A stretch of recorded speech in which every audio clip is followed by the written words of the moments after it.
Ay, magandang hapon po sa inyong lahat. Hapon po. Bakit nagluluko?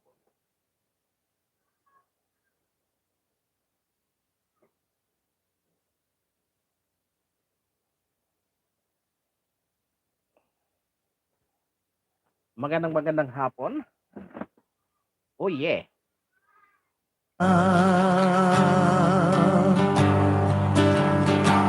Simula pa lamang, kumbaga sa drama,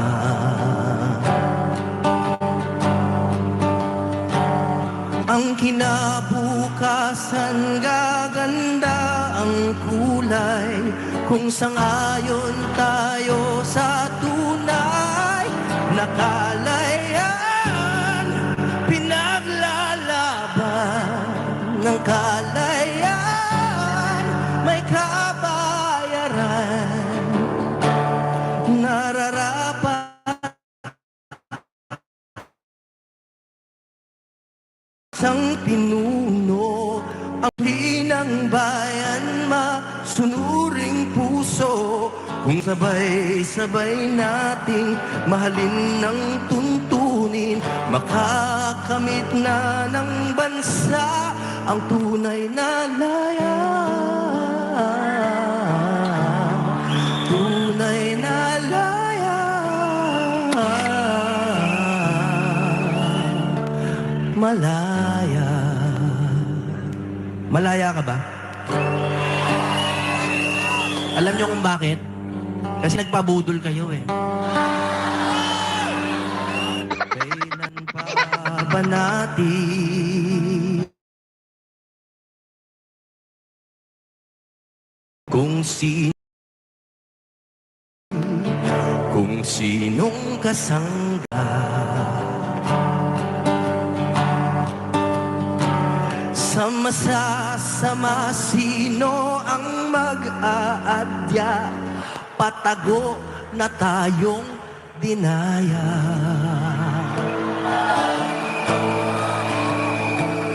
Ang kalaban natin ay butas na bata,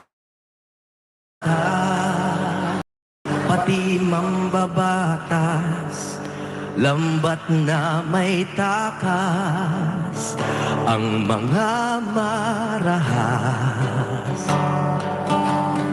Tanong, kung nagdurusa ang mabubuting tao, ito ba ang tinatawag nyo na kalayaan? Pinaglalaban ang kalayaan, may kabayaran, nararapat lumaban isang pinuno, ang sukli ng bayan, masunuring puso, kung sabay-sabay nating mahalin ng tuntunin, makakamit na ng bansa ang tunay na layan. Tunay na layan.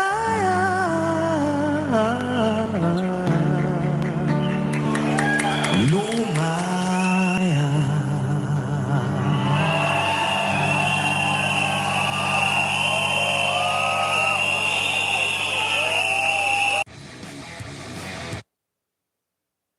Oh yeah.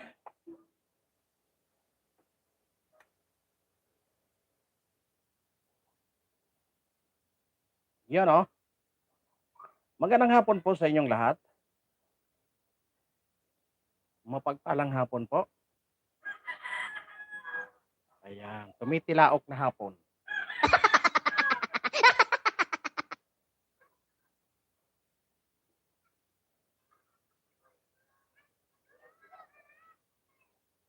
Magandang hapon po sa inyong lahat. Mapagpalang hapon. Magandang hapon po.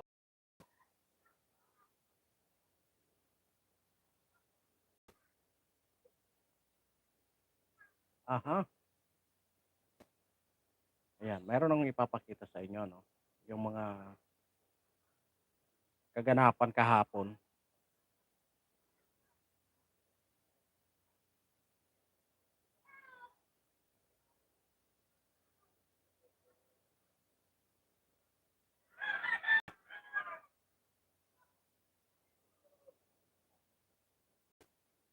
Alright, magandang hapon po sa inyong lahat. Magandang hapon po kay Master Paul Donisa at saka Aratim Plus One.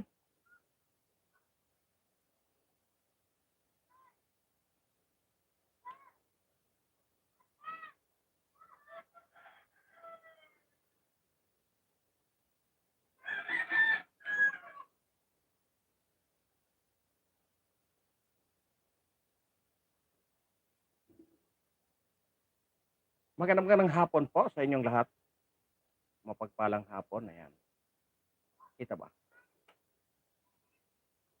Yan. Para makita Makita ko lang sa inyo yung Pero bago ang lahat. Mega love shoutout po sa lahat ng aking mga solid na subscriber. Mega love shoutout po sa Aratim Plus One. Kay Mami Mercy Kalunod, mega love shoutout. At sa lahat ng aking mga solid na subscriber, Luzon, Visayas at Mindanao. Magandang hapon po! Magandang hapon po sa inyong lahat. Mapagpalang araw, mapagpalang gabi po. Ayan. Play lang natin ito, Kita ba?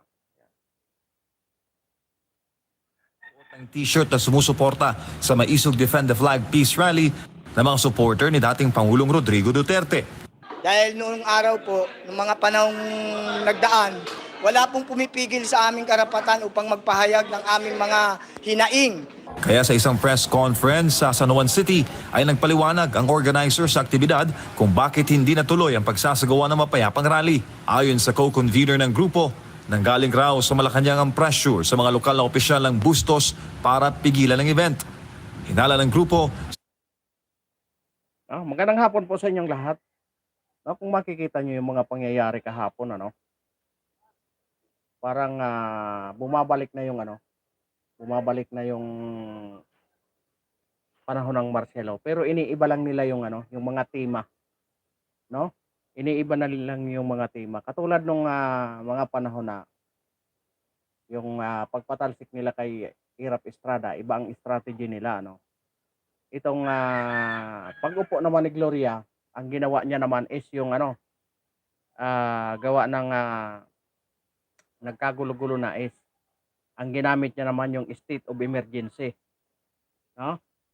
State of emergency naman para yung lahat ng mga sumusuporta is ginawa nilang takutin, kanya-kanya silang pananakot sa kanilang mga taga yung mga pumupuna sa kanilang pamamahala, katulad nung lumabas kagabi kay Maharlika na yung tawag nito, yung nung una yung lumabas doon sa yung nilabas ni Maharlika yung pre-operation doon sa sa computer generated. Ngayon ang ginawa nung lumabas kagabi, ang lumabas naman is yung may kaso na naman pala. Marami daw kaso. Yun na naman ang pilit nilang pinapasok kung saan sinasabi nila na may mga kaso daw yung tao na ito, Ay, nako. Kinokondisyon nila yung isip ng tao na kaya lumalabas to. Parang ang gusto nilang palabasin. Umi-exit sila doon sa kaso, Parang yun ang gusto nilang palabasin. Ay, magandang hapon po sa inyong lahat, sa lahat ng dumadaan dyan, yung nagtambay dyan. Salamat sa inyong lahat.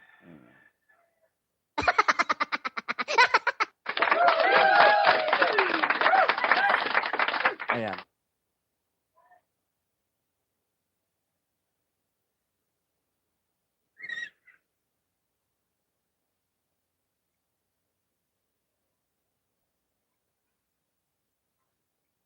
Para pigilan ang event.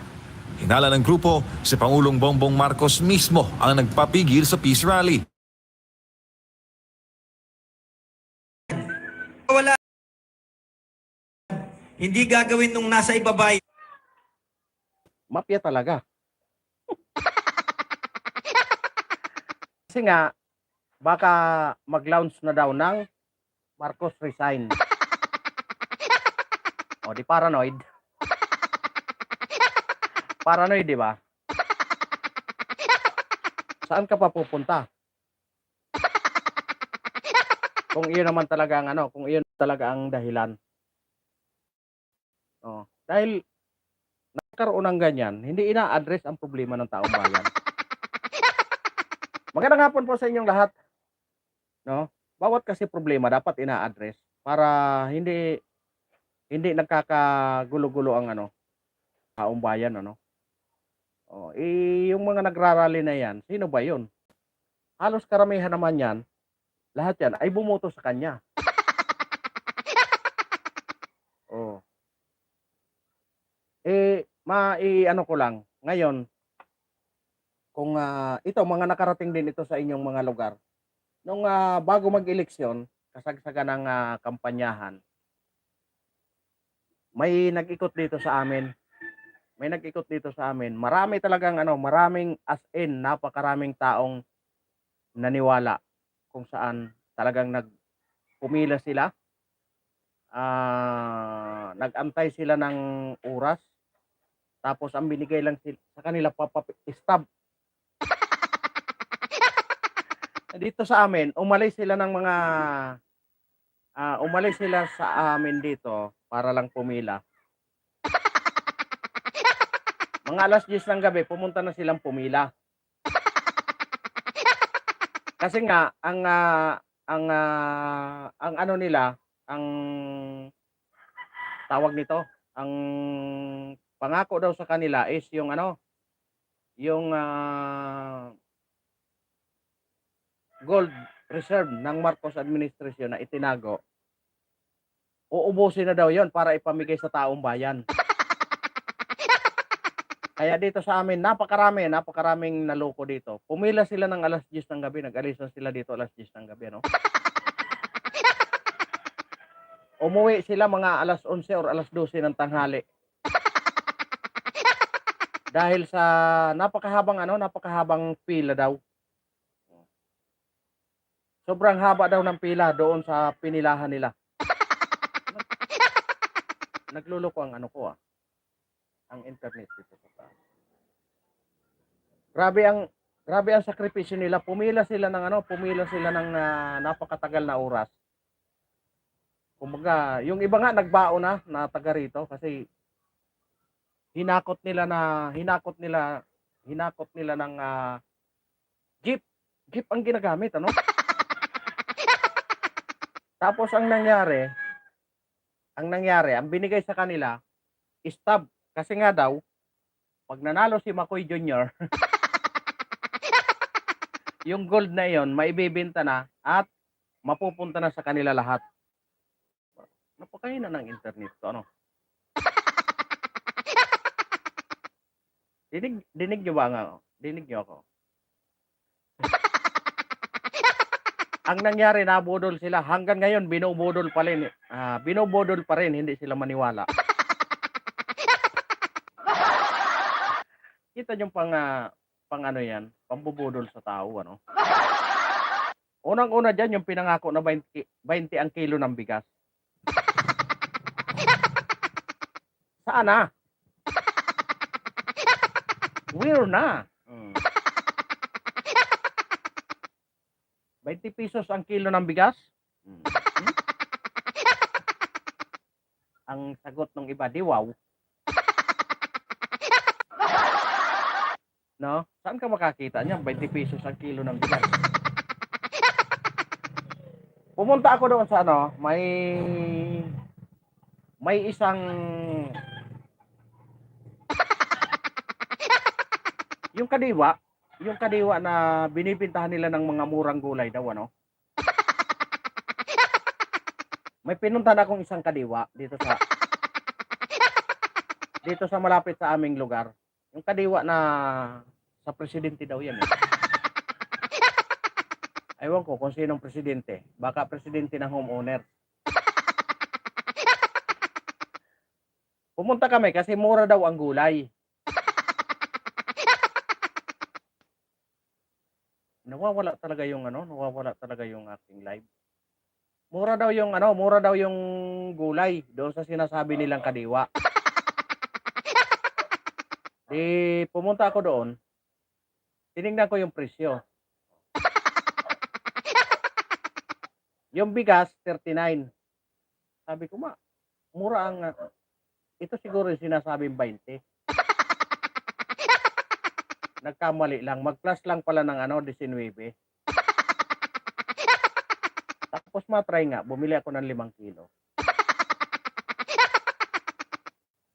Nako, wag naman sanang magalit ang Panginoon, ano. Kahit siguro ano, yung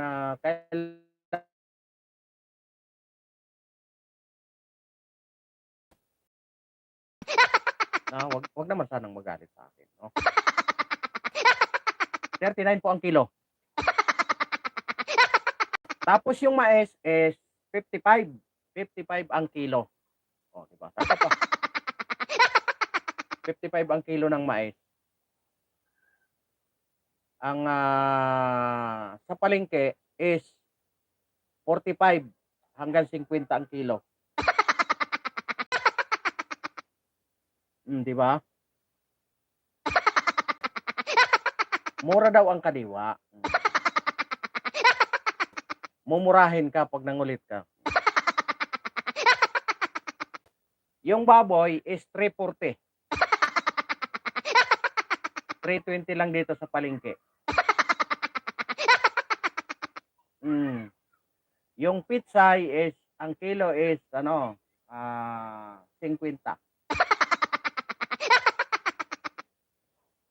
35 dito sa labas. O, yun ang kadiwa.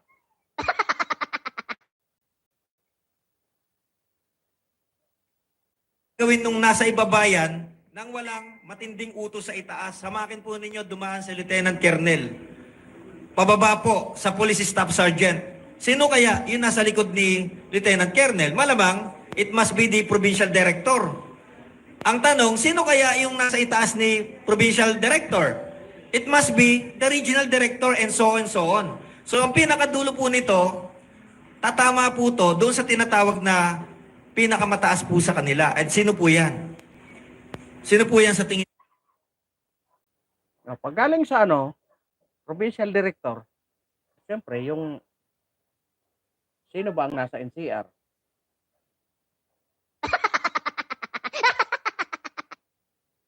Siyempre yung hipe nila.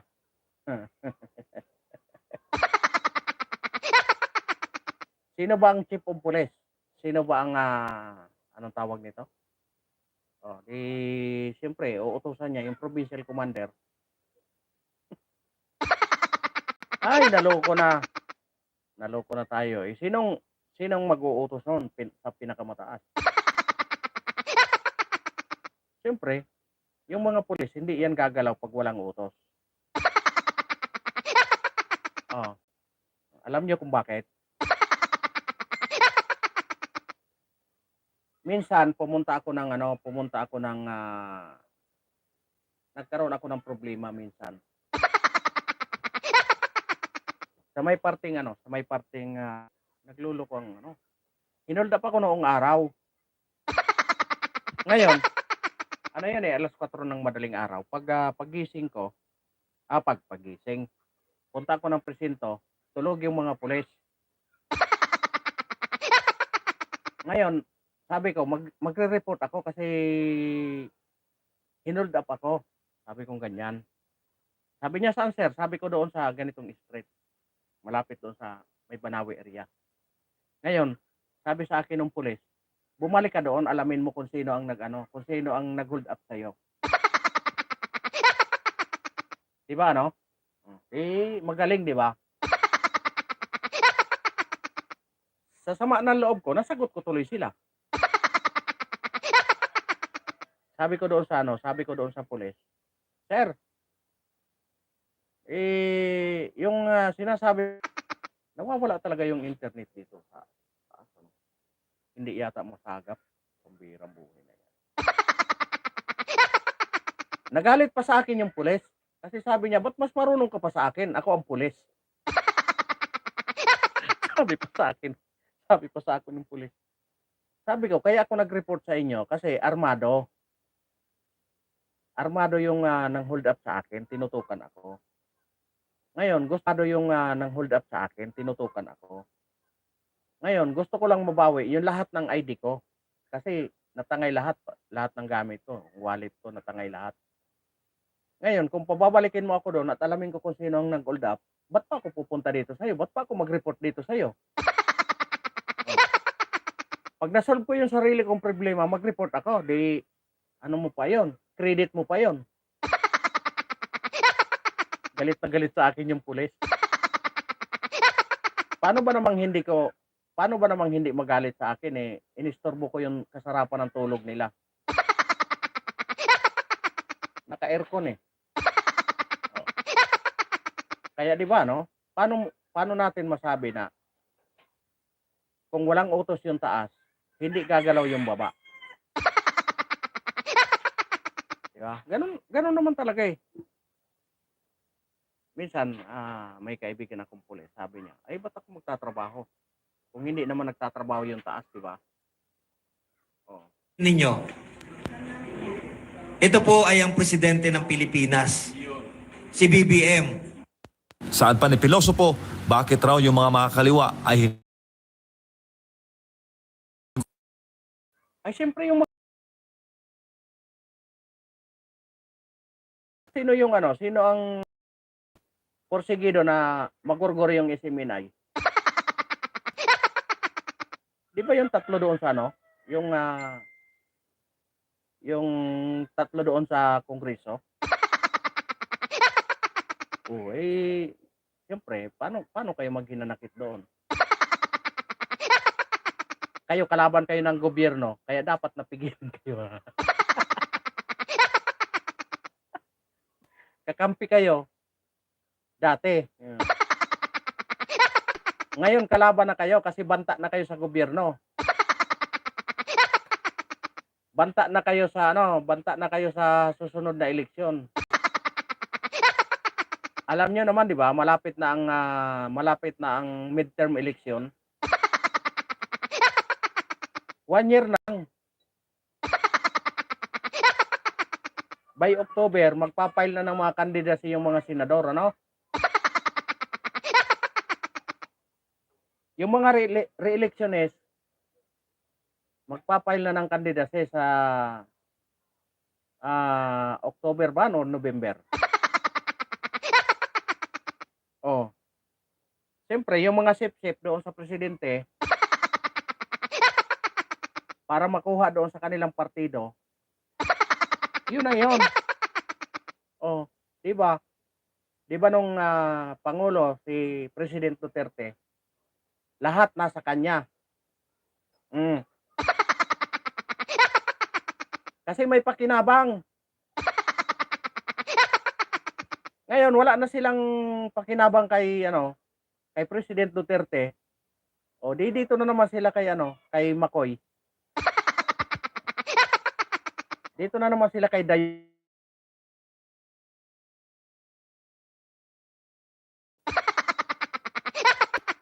Kasi dito kami.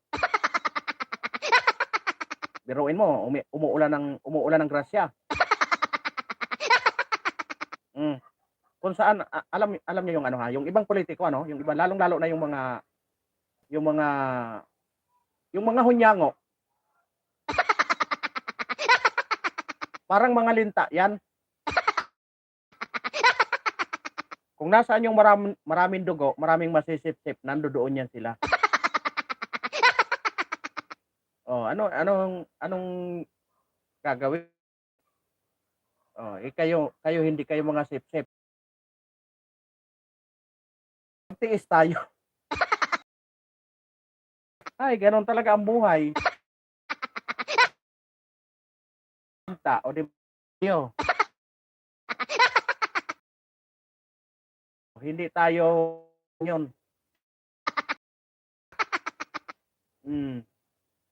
Lalo na yung isang broadcaster na walang ano. Siya ang may sabi niyan,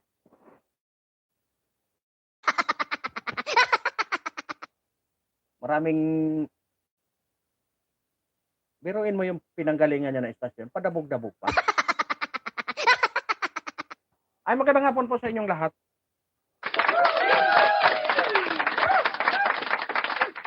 Talo pa yung mga linta niyan yung mga noong araw, 'di ba? Si President Duterte ay noong si President Duterte ay nakaupo pa. Lahat nagsusumiksik lahat. Gustong sumiksik lahat.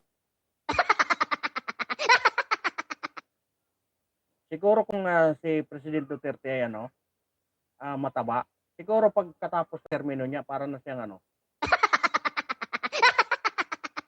si mga Dracula yan. Kung saan yung maraming dugo, nandoon sila. Lalo na kay Kwarta. Daghang mga kawatan, oy. Ambot kilaha, oy.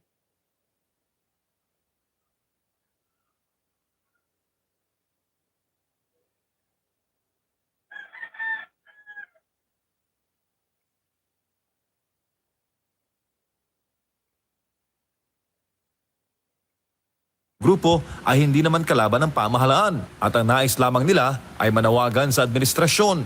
Na kami naman po, hindi naman kami komunista, hindi kami terorista, at lalong-lalong hindi po kami kalaban ng gobyerno. Nais lang ho nating ipahayag ang damdamin ng taong bayan. Matatandaan na pinarada sa entrance ng venue na Maisog Rally sa Bustos ang isang dambuhalang trailer truck para hindi makapasok ang organizers at attendees. Natakot na rin ang mga supplier ng light and sounds. Oh, nakita niyo 'yon? Nasaan ang kalayaan doon? Nasaan ang freedom of expression? Nasaan ang kalayaan? May kalayaan pa ba? No? Sabagay, hindi natin masisisi yan. Kasi yung mga yan, utusan lang yan Kahit nawawala talaga yung signal. Ano ba yan? Dahil nga yung mga nasa baba na yan, utusan lang yan. Kahit anong gawin natin, wala. Pag may utos sa kanila, siyempre, ikaw ba naman, nagtatrabaho ka ng tapat. Utusan ka lang Anong gagawin? Diba? Kita mo, kung hindi ba naman mga bastos, Siyempre, utos yan nung nasa taas. Iparada ba naman yung trailer truck sa daanan mismo? Binakuran pa? Mariang garapon. Ano na tayo nito? Kaya sa susunod na mga event, dapat pagplanuhan na ng husto na yung talaga, yung gobernador or yung mayor may bayag talaga. Talagang yung panindigan niya kung ano ang nasa batas. No? Kasi kung hindi niya panindigan yan, wala. Siyempre natatakot baka mawala ng budget. O ipatawag sa kongreso. Or matulad kay Governor Hubahib. Ayan, kay Governor Mamba, ganun din. Kay Congressman Tibes. Tingnan nyo yan. Ano nang nangyayari sa atin? Nasaan yung kalayaan? Yung SMNI. Ano na? Magtulog-tulugan pa tayo? Di wow na lang sa atin. Diba?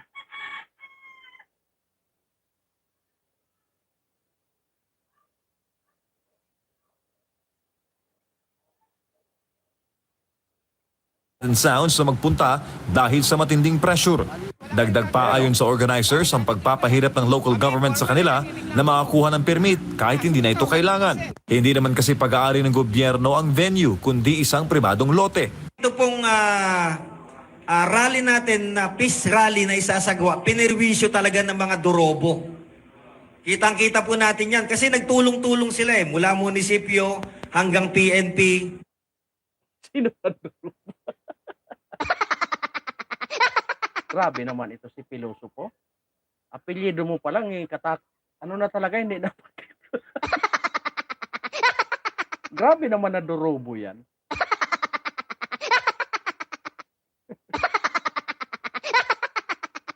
Ay nako, durobo talaga yan, no? Mahirap talaga yung sa totoo lang, pag talaga, yung against ka talaga sa pamamahala ng gobyerno, yan talaga ang mapapala. Yan talaga, pag ikaw ay against, akala nila kalaban ka.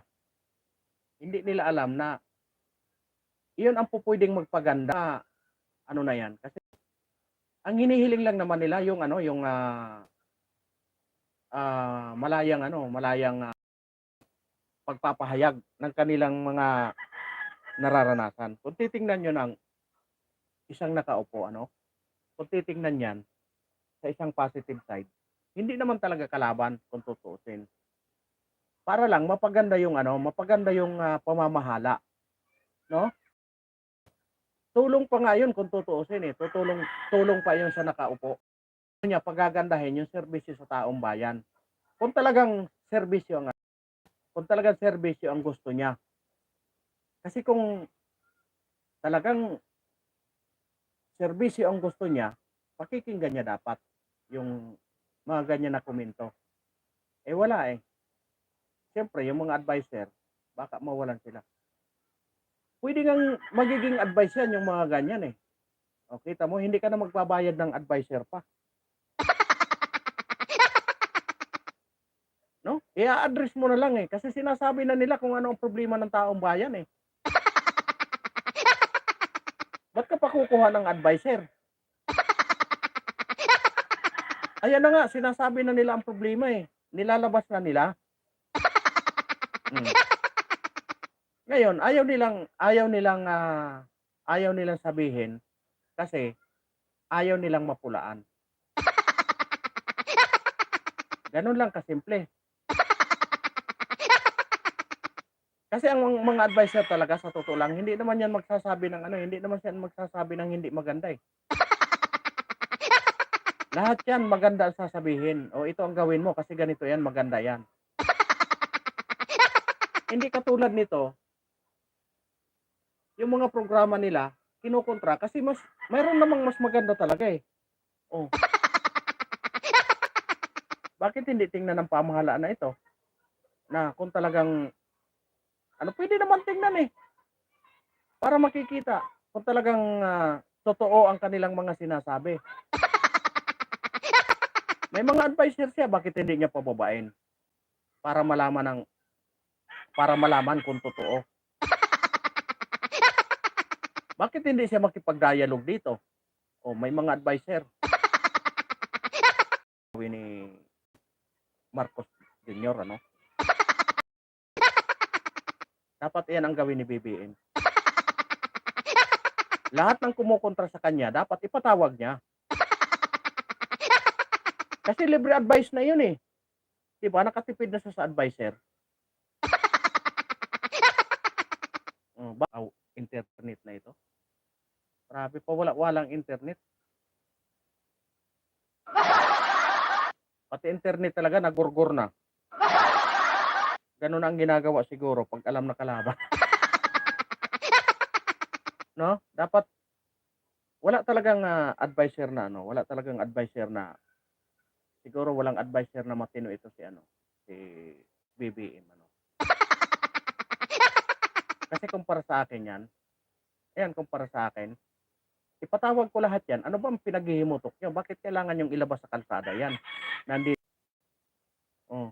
Kasi pag pumunta sila doon, baka magawa ng paraan. Paano na lang kung sa kalsada dinadala, 'di ba? Siyempre nakakahiya. Dalhin mo rito sa opisina, dito mo ilatag kung ano ang problema mo para maayos natin lahat. Ano ba ang pinagsasabi mo diyan? Tama ba 'yan o mali? Oh, may adviser naman siya, eh. Marami siyang adviser na nakapaligid diyan. Imposibleng walang adviser 'yan. Imposible naman na ano, walang adviser 'yan si ano, BBM. Napakaraming adviser 'yan. Kung tawagin mo lahat, ano bang himutok niyo diyan? Tapos na ang termino niyo. Eh, ano ba ang gusto niyong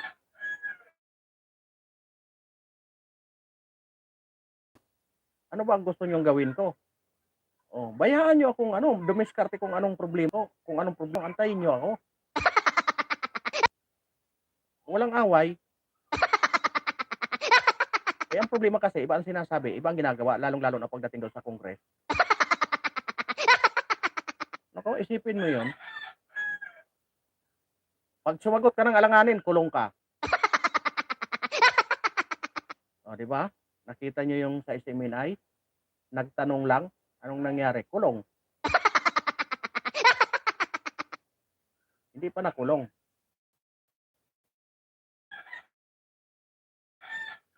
Marami talagang mag-aalburuto pag ganyan ang ginagawa. Siyempre, eh, alam mo naman tayong mga Pilipino.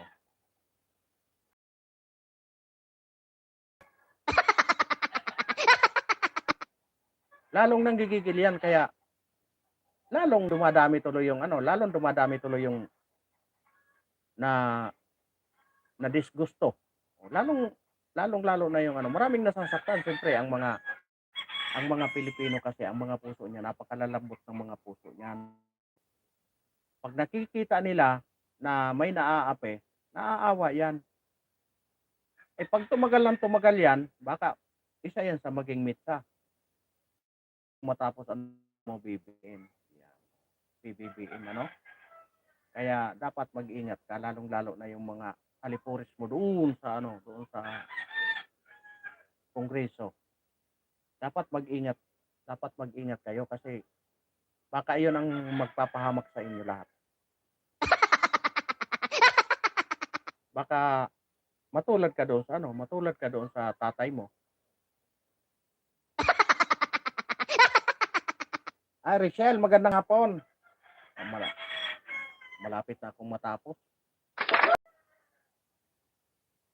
Putol-putol ba ako? Napakahina ng internet eh. Napakahina ng internet ko.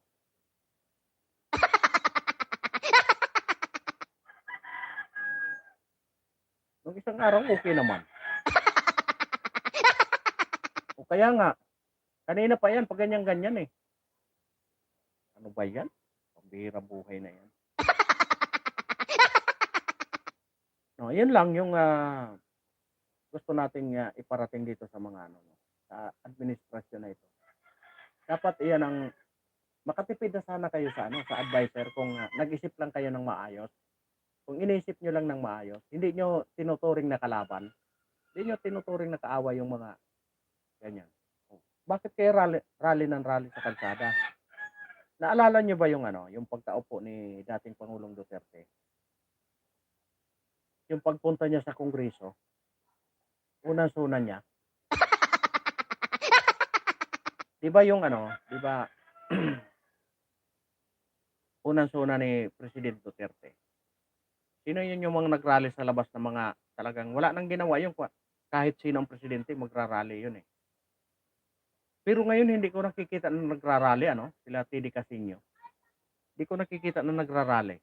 Baka busog ano? Baka busog. 'Di ba? Anong ginawa ni President Duterte, 'di ba? Nilabas niya. Umakyat pa si President Duterte doon sa entablado nila. Sabihin niyo kung anong hinaing at baka kaya kong addressin. 'Di ba? Dapat ganun dapat. Pag ikaw ay humawak ng mga tao, dapat addressin mo kung anong sinasabi nila. 'Di ba? Ganun dapat. Oh. 'Di ba? Inakyat pa ni President Duterte 'yon. Yung sila Alam ko sila Teddy Casino pa yun nung araw. Yung unang suna ni President Duterte. Ganon dapat. Dapat ganon ang gawin ni McCoy Jr. ano. Kasi nga, habang pinipigil mo yan, lalong nanggigigil. Ayan, hinamon nyo si Maharlika. Sinabihan nyo na computer generated yung nilabas na papel ni Maharlika. O ngayon, na nilabas na yung pumirma na PDEA agent. Paano nyo ngayon? Paano nyo sabihin na ano? Ano yun yung agent? Computer generated din? Di ba? Eh, hindi na pwedeng maging computer generated yun. Lumabas na yung tao, yung nakapirma doon eh. Oh, kaya ang style naman, may mga kaso. Di ba? Sa halip na patunayan nyo na hindi totoo ang sinasabi, sasabihin nyo may mga kaso. Kukontrahin nyo yung tao. Kumbaga, binabato ka ng putik, batuhin mo rin ng putik. Paano mo ma-address ang problema kung talagang may problema? Katulad yan, hinamon ka ng drug test. On the spot, live. Dapat gawin mo kung hindi totoo. Yun lang, simple-simple. Pahiya lahat yung kumukontra sa'yo.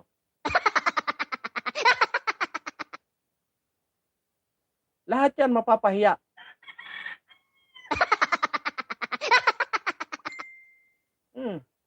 Yan ang hamon sa'yo eh. Drug test, live. Hamunin mo sila lahat. Ganun lang kasimple. Patunayan mo sa kanila para live mapapahiya sila, di ba? Doon ka makakaganti sa kanila kung paano mo pahiyain. Kasi pag hindi mo ginagawa yan, kung anong binabato sa'yo, iyon din ang ibabato mo doon sa kabila. Mabubuo talaga sa isipan yan. Totoo ang sinasabi. Kasi hindi mo kayang patunayan. Diba? Patunayan mo na hindi totoo. Drug test. O di mag-drug test tayo. Harapan. O, lahat ng kritiko mo, patawag mo. Ngayon, may masasabi pa ba sila pag napatunayan mo na hindi totoo? Ngayon, ang lumalabas, totoo. Kasi hindi mo pinapatunayan, hindi mo ina-address eh.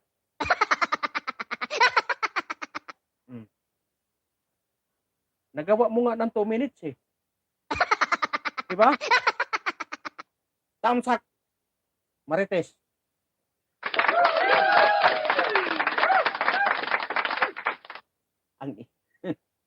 Nandito na pumasok na naman yung Marites. Huwag kayong maingay. May Marites na pumasok.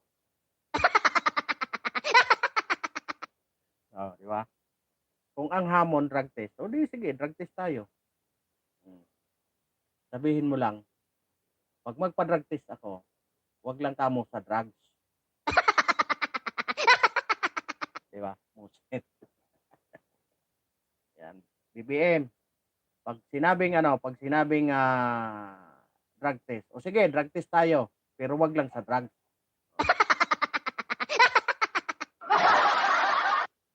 Ay, Michelle na Marites, huwag kang maingay dyan. Diba? Ganun ang gawin mo, PBBM, pag mga ganyan na, ang hamon sa'yo, drug test. Sige, drug test tayo, wag lang sa drugs. Para mapahiya kayong lahat. Ganun lang kasimple. Handa akong magpa-drug test. Basta wag lang sa drugs. Kasi pag sa drugs, baka mag-positive ako. Diba? Ganun lang kasimple.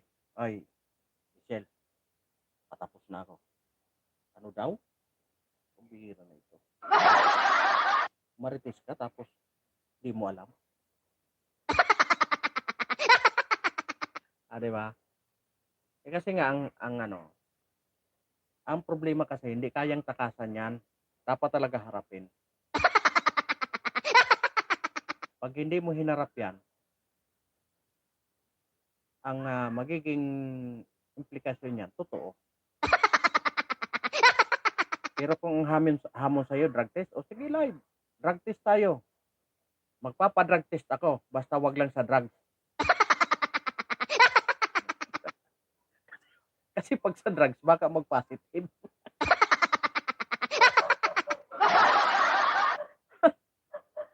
Ay, maraming salamat sa inyong dalawa dyan. Marites test lang kuya doon. Siguro, hindi pwede dyan, bagsak ako dyan. Bagsak ako dyan, hindi pwede. Dapat magpa-test, hindi sa marites.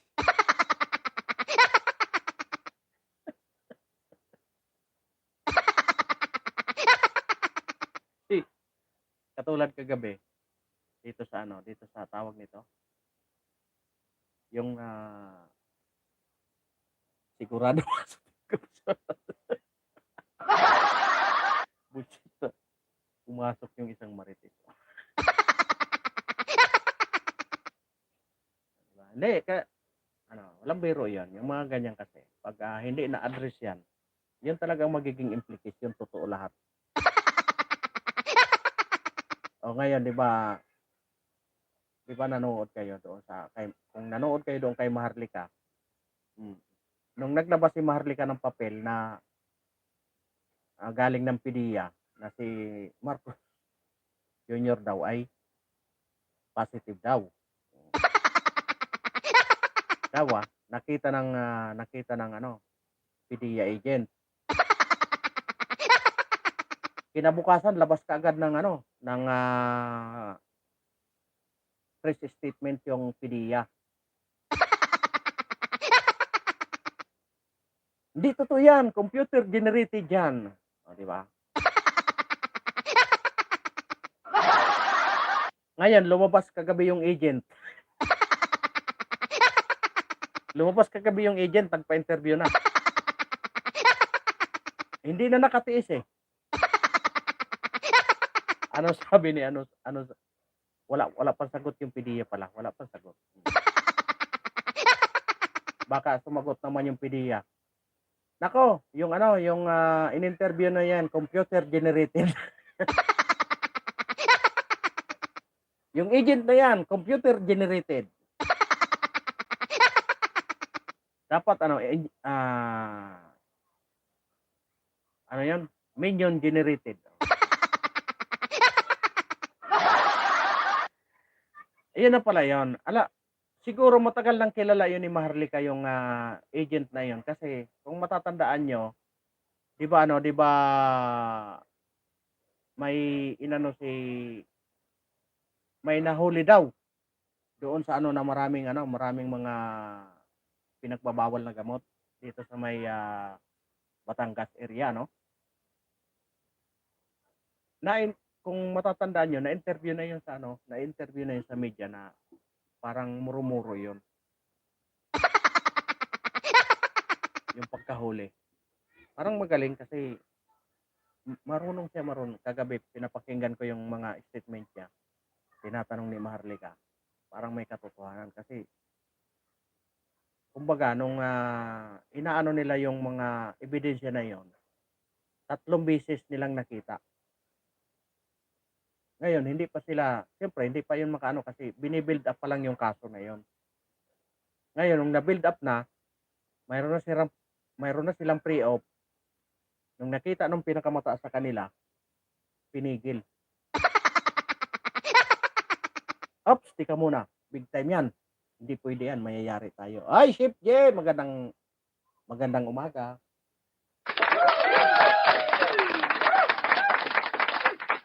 Chef, Kuya Don, now lang ako nakakita ng nahuli ang suspect sa drugs. Tapos hindi man nakulong at malayang nasa labas. Diba? Di ba? Di, kung pagmasdan mo Chef J, kung pagmasdan mo Chef J, parang hindi checkpoint eh. Parang sinit up lang. Kasi walang nakalagay na checkpoint eh. Magkalaban ba tayo? Hindi isa ko solid. Sulit. Tingnan mo naman yung sinasabi ko. DDS ako. Mm. Ikwento ko muna. Ikwento ko muna, Chef J. Noong araw, pumunta dito sa amin yung pumunta dito sa akin yung nung bago mag-umpisa yung eleksyon, kay Binay kami. Eh alam mo naman tayo, marami akong nagpa-meeting na kami dito. Huwag mong i-booking si Kuya Sam. Marites ka talaga, Michelle. Dati talaga hindi ako DDS Chef J. Hindi talaga ako DDS, Binay talaga kami. Kasi nga may mga hawak ako na tao. May mga ngayon tumawag sa akin yung isang ni Binay, tauhan ni Binay. Kasi yung isang bodyguard ni Binay, may isang bodyguard si Binay na kamag-anak ng kaibigan ko. Ngayon tumawag dito sa amin sa Valenzuela, nakapag-meeting na kami ng 3 times. 3 times kami nakapag-meeting. Dito sa bahay dito sa amin sa bahay. Ngayon, nung sige ng patawag kami sa Aberdeen Court, sa Coconut Palace, kung saan mga malalaking restaurant. Ngayon na ito na, nung 1 week na lang, 'di ba? Durog na si Binay kasi dinurog sila ng dinurog sila ng yung dalawang sa Senado eh. durog na durog si Binay kay kay Trillanes at saka kay kay Alan Cayetano. Dami ko kaaway sa TikTok, dami kasi. Pag ikaw talaga DDS, marami ka talagang kaaway. Kita mo yung live ko sa yung live ko sa SMNI na nag-trending. Ang dami kong buzzer doon. Dami kong buzzer doon, Chef J. Yung rally sa SMNI na nag-trending, dami kong buzzer doon. Kaso lang may isa ako doon subscriber. Yun ang taga niya, pinapabayaan ko lang sila mag-away-away sa baba. Ituloy ko nga yung 'di ba, kay Binay kami, tuloy-tuloy ang meeting. Ngayon nung mga na lang, mga 5 days na lang, 5 days na lang bago mag-eleksyon. Angat na si Duterte, 'di ba? Angat na si Duterte. Di ngayon nagpatawag, emergency meeting. Patawag doon kami sa sa isang restaurant nito sa West Avenue. Sa malapit doon sa may sa may Baler. Yung restaurant doon sa may Baler. Nagpatawag doon yung lahat ng pinakamatataas na kay Binay. Ngayon, ang sabi nung matataas kay Binay, medyo na tayo, maglalaylo na. Maglalaylo na kami. Di yung sipi ko, Chef, nakauturong. Di nung Chef J, sabing gano'n, di malungkot kami lahat kasi maglalaylo na, kumbaga mangangampanya pero hindi na gano'n ka-agresibo kasi nga durog na si Binay. Kumbaga sa manok, pilay na ang palong. Pilay na ang palong ni Binay. Talagang hindi na makaahon, durog na siya doon sa dalawa eh. Ngayon, sabi ko doon sa kasi dito sa Valenzuela, apat kaming organizer. O anong gagawin natin? Mga tao natin aasa na ito.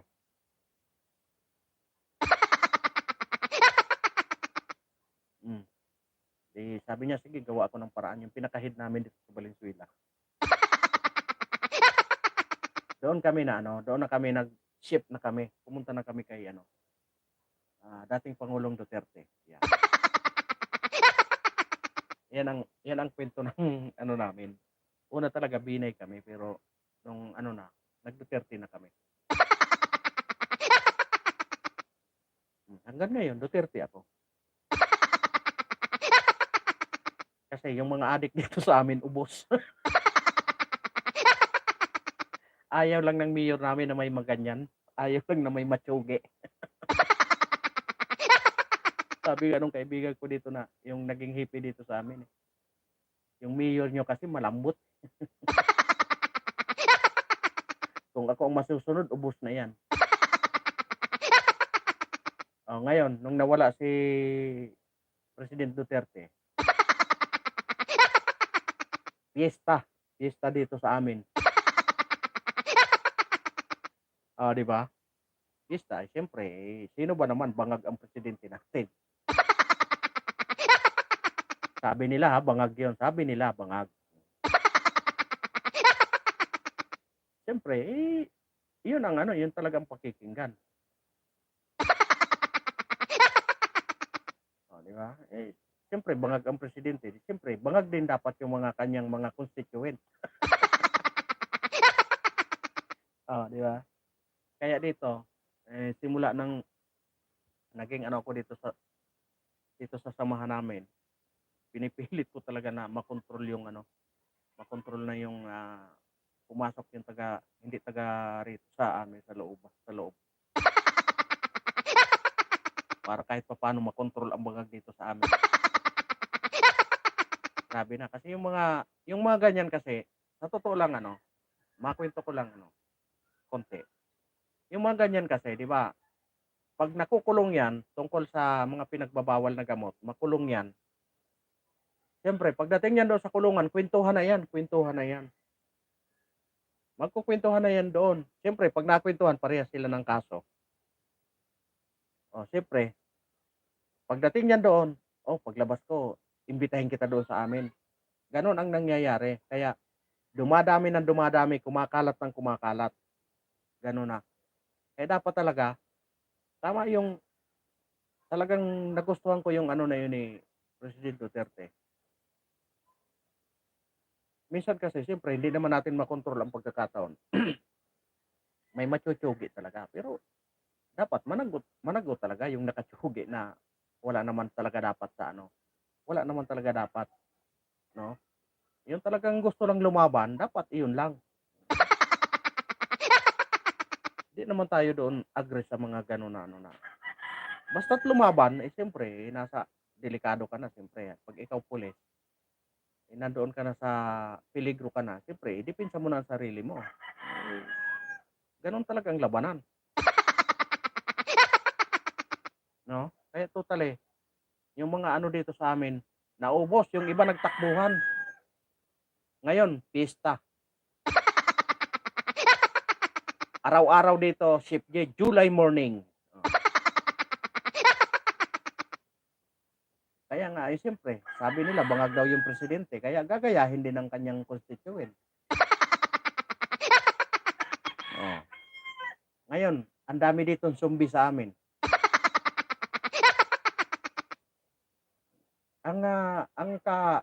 Ang kaakibat kasi niyan, pag nanakaw. Pag wala nang panggamit, magnanakaw na talaga yan. Isipin mo yung ano, yung isa dito sa amin. Nakasunog na ng pira. Walang pira, nakapangutang na. Ngayon, sinisingil na siya, siyempre. Kailangan din mag-remit yan doon kung saan kumukuha. Kailangan din niya mag-remit. Walang pambayad. Ngayon, sinundan siya doon sa loob ng bahay. Pagsunod sa kanya doon sa loob ng bahay, sabi nung ano, ba't ka uuwi? Kukuha ako ng pera. Walang nakuha doon sa kapatid. Lumabas ulit siya. Sabi niyang ganun, kunin mo na lang dyan kung anong makita mo dyan sa labas. Ngayon, binitbit ngayon yung washing machine. Nakita naman ngayon ng kapitbahay na bakit binibitbit yung washing machine, hindi niya kilala yung tao. Tinawagan niya ngayon sa cellphone yung ano, yung kapatid nung naka-dispalto. Naabutan na doon sa may labasan yung washing machine, binitbit. Tinatali na sa motor. Sabi ko walang hiya talaga. Kaya dumadami na. Kaya, yan. Makikita nyo talaga ako. Bihira talaga ako makapunta sa live. Gawa ng busy talaga ako dito. Bago kasi ako nailik dito ng ano. Dito sa samahan namin. Bago lang ako nakaupo. Kaya lahat ng problema dito ina-address ko muna. Aabot din tayo dyan. Kaya kung hindi man ako nakapunta sa live nyo, pasensya nyo na. Pero pag umabot naman ako, nandiyan naman ako nakababad.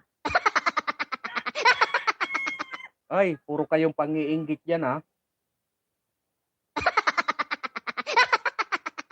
Puro kayong pangiinggit dyan. Salamat sa inyong lahat. Michelle, Richelle, yan. Salamat sa inyo. Sa pag-ring nyo. Eh ako talaga ginadji. Kaya isa yan. Kaya kung mapapansin nyo, di ba, bihira ako makaano sa live. Kung mapapansin nyo, yun talaga. Kasi siyempre, i-address ko muna yung ano dito. Kasi bagong nailik ako dito bilang isang ano, higher official. Di ba? English yun ha.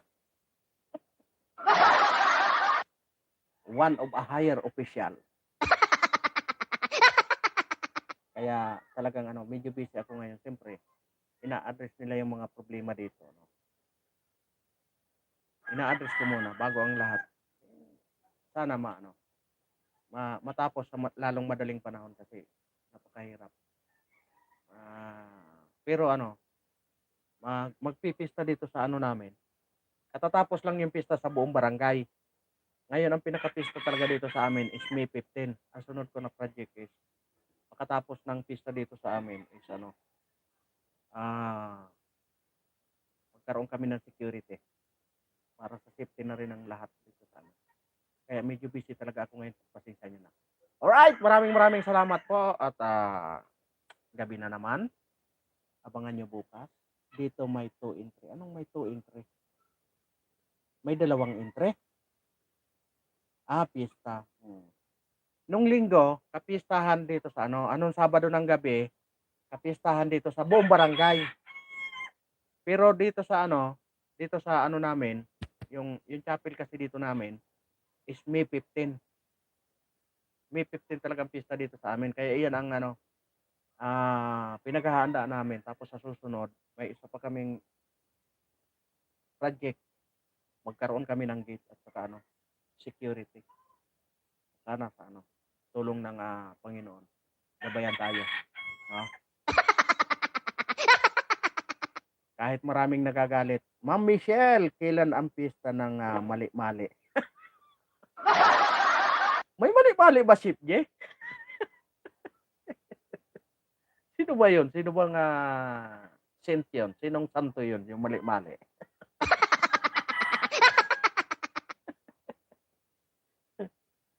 Ayan.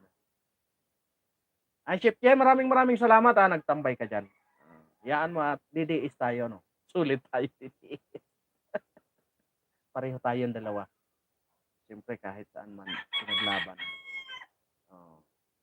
Pag uwi mo dito sa Pilipinas, sama-sama tayo. Sama tayo sa mga big time na vlogger. May nag-offer sa akin, Ship J, gusto mo? Kalaban ng DDS. 30K a month. Ipasa kita doon. Ipasa kita doon, Ship J. Yes, Kuya Don, support lang. Lalo na alam kong DDS ka din. May nag-offer sa akin, Ship J. Nung pumunta ako doon sa rally ng sa rally ng Isiminay, pumunta ako doon. Kita kami doon, marami. Sabi niya, gusto mo pre, sama ka sa akin. Sabi niya, saan? Sabi ko, saan? Dito sa amin, mayroong dami high-paid vlogger. Ano lang, 30K daw, 30K monthly allowance. Allowance lang yun.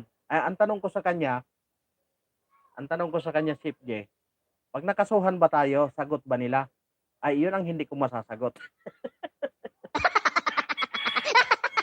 Sabi ko, ikaw na lang. Sabi ko sa kanya, yung 30K, pag nag-viral yung isang video mo, yung 30K, mani-mani yan. Yung 30K mo, mapapahamak pa ako, dito na lang ako sa DDS. Maraming malalaki ang puso sa DDS supporter. Napakadami yan. Marami yan.